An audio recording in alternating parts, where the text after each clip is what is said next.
Hello, welcome to Liberty and Gun Rights Podcast, episode 24. Today is Friday, May the 24th, 2024. My name is James Moffett, and I'll be your host. So, this weekend we celebrate, well, actually not this weekend. I would say, more accurately, this is the Memorial Day weekend, because on Monday, the 27th, May 27th, it's the last Monday of the month of May in 2024, we historically celebrate the day called Memorial Day. This is a day that we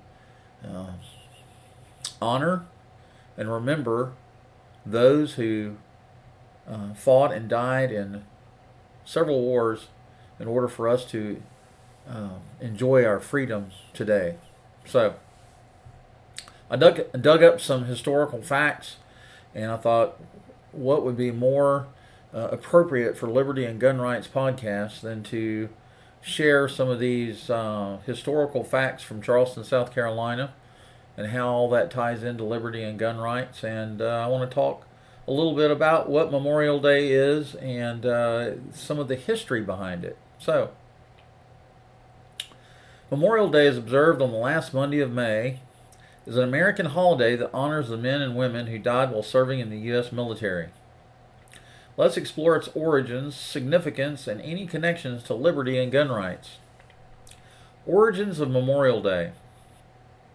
The holiday originated in the years following the American Civil War. This conflict claimed more lives than any other in U.S. history, with over 600,000 service members, both Union and Confederate, losing their lives between 1861 and 1865. The first national observance of what was then called Decoration Day occurred on May 30th, 1868. An organization of Union veterans called for decorating war graves with flowers which were in bloom at the time. The practice of honoring fallen soldiers spread across various towns and cities. Interestingly, one of the earliest Memorial Day commemorations may have been organized by a group of former enslaved people in Charleston, South Carolina, less than a month after the Confederacy surrendered in 1865. However, in 1966, the federal government declared Waterloo, New York, as the official birthplace of Memorial Day. I thought that was rather interesting.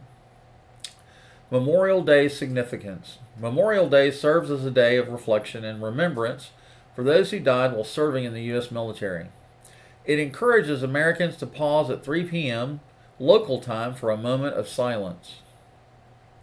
Many Americans visit cemeteries or memorials, hold family gatherings, and participate in parades. Unofficially, it also marks the beginning of the summer season. Liberty and gun rights connection. While Memorial Day primarily focuses on honoring fallen service members, it indirectly relates to liberty and gun rights. Liberty. The sacrifices made by those who died in service contribute to the preservation of liberty and freedom. Their commitment to defending the nation ensures that future generations can enjoy the rights and liberties enshrined in the Constitution. Gun rights.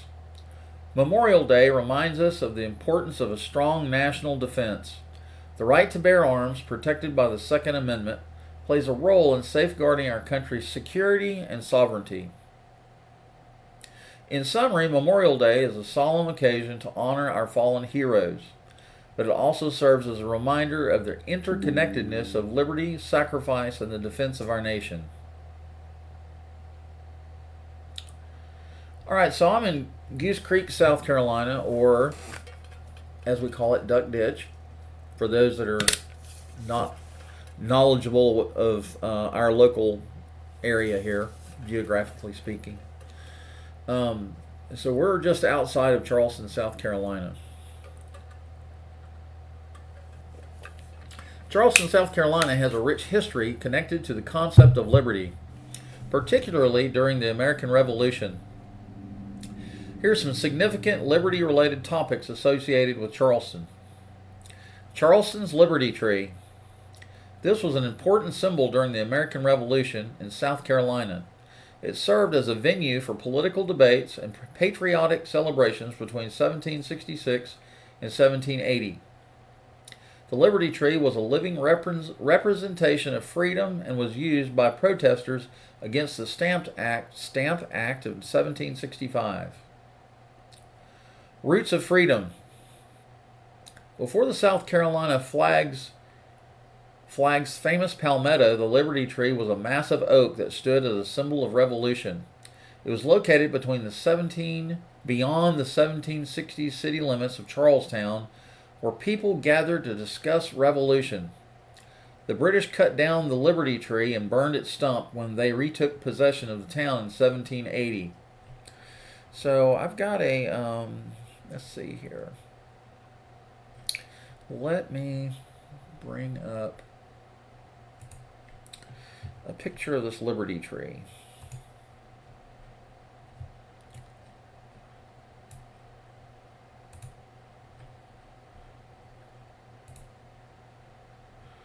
Yeah, let's see. Let's display capture.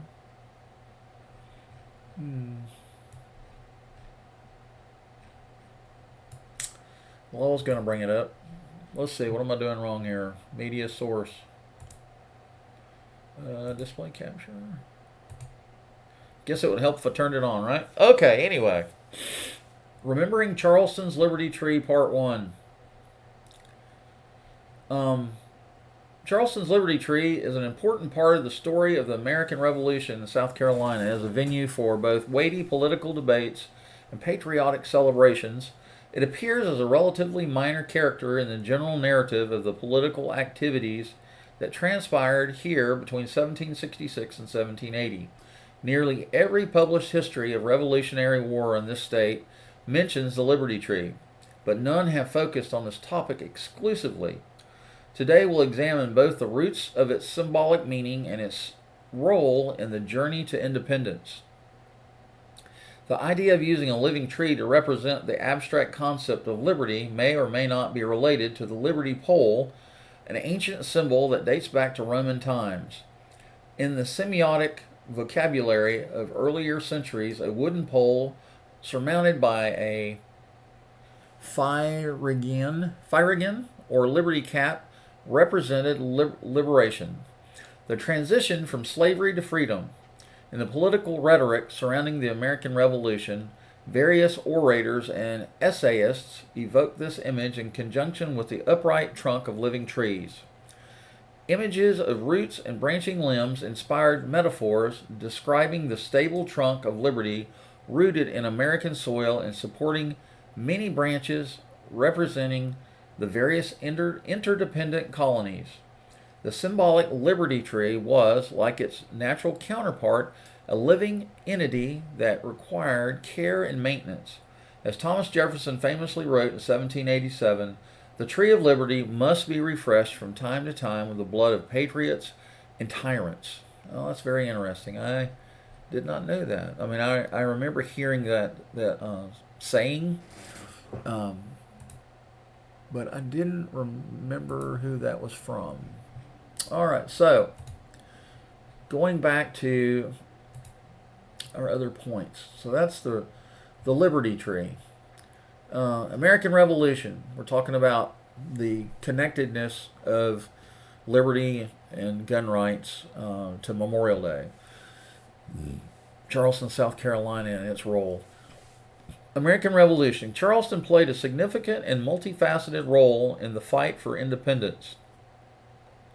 From early acts of resistance and boycotts to the pivotal defense at Sullivan's Island, the capture and occupation of the city, and the guerrilla warfare campaigns, Charleston was crucial in the struggle for independence. Gadsden's Wharf. This site, now known as Liberty Square, was historically significant as the primary wharf for slave ships arriving in Charleston for 25 years, up until the banning of slave imports at the end of 1807. It serves as a reminder of the complex history of liberty in Charleston. These topics reflect Charleston's deep historical ties to the ideals of liberty and the city's role in shaping the nation's path to freedom. If you're interested in exploring these topics further, there are resources and historical sites in Charleston that offer a wealth of information. So let me bring up my web browser again so I can show you some of this stuff.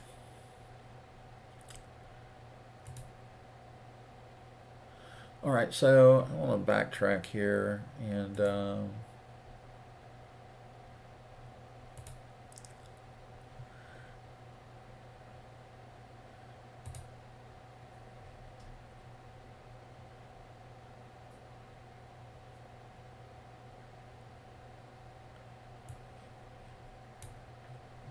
so here's something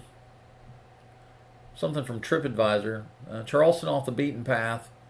More experiences in Charleston. Fort Sumter admission and self-guided tour with round-trip ferry. Charleston's Old South Carriage historic horse and carriage tour. This is part of Rainbow Row downtown. Boone Hall Plantation all-access admission ticket. Magnolia Plantation admissions and tour with transportation from Charleston. Historic Charleston guided sightseeing walking tour. 90-minute Charleston City sightseeing bus tour. Charleston Marsh Eco boat cruise will stop at Morris Island Lighthouse. Real hauntings of Charleston small group ghost tour. Charleston Harbor history daytime or sunset boat cruise. There's all sorts of things. Here's the Charleston historical walking tour with a professor of history at the Citadel. Like I said, you can see here on TripAdvisor, there's a lot of history, and if you come to Charleston, there's a lot of different tours that you can take anyway. So, having said all that, we're celebrating Memorial Day this Monday, May 27th. So I would encourage all of us to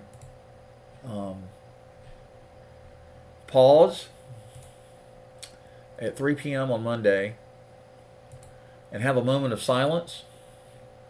A lot of people fought and died for our liberty. And suffice it to say, I think maybe some of us have lost sight of that. And I mean, yes, in 2024, we are far removed from the horrific violence and the bloodshed and the upheaval of the American Revolution, but it's part of our history. And it's something that we would be remiss if we did not check into the historical facts and the the things that led up to the American Revolution and our liberty and gun rights. So, having said all of that, I think I'm going to bring this to a conclusion. I hope you enjoyed this podcast. Thank you for the privilege of your time. Our podcast is hosted on Amazon Music, iHeartRadio, and Spotify. Be sure to share our podcast with your Second Amendment friends, family, and coworkers. You can contact us at libertygunrightspodcast@proton.me. That's Liberty Gunrightspodcast at proton.me. Thank you for listening to today's episode. Goodbye for now.